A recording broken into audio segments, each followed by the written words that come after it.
This is the story of the Duperrault family.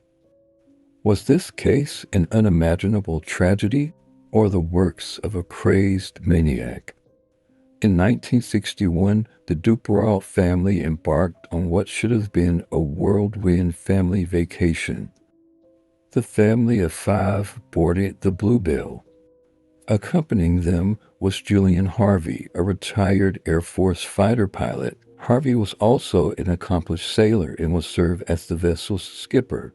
Also along for the vacation was Mary Dean Harvey, Julian Harvey's wife.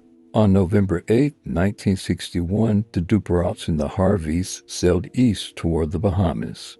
On the fifth night, 11-year-old Terry Jo Duperrault was awakened from her sleep by the chilling sounds of screams. She heard running and stomping noises, and then all of a sudden silence from the main cabin. Upon further investigation, Terry Jo found the bodies of her brother and mother lying in a pool of blood. Afraid, Terry Jo returned to her bed.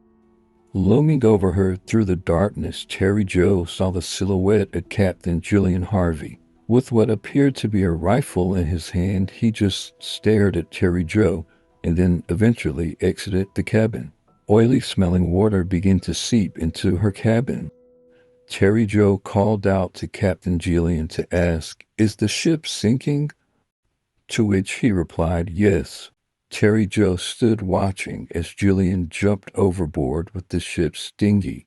In an effort to save her own life, Terry Jo grabbed the ship's court life raft and also jumped overboard. Approximately one day after the Bluebelle went under, Julian Harvey was rescued by a Puerto Rican-bound oil tanker. He reported to authorities that he was the sole survivor of the Bluebelle and that all others aboard the ship were deceased and their bodies lost at sea. About 3 days later, Terry Jo was rescued by a Greek freight ship. Upon rescue, Terry Jo was very weak and barely clung to life. She spent a week recovering in a Miami hospital.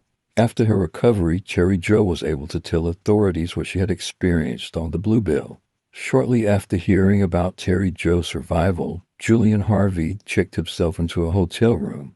The next day, hotel staff found Harvey's lifeless body.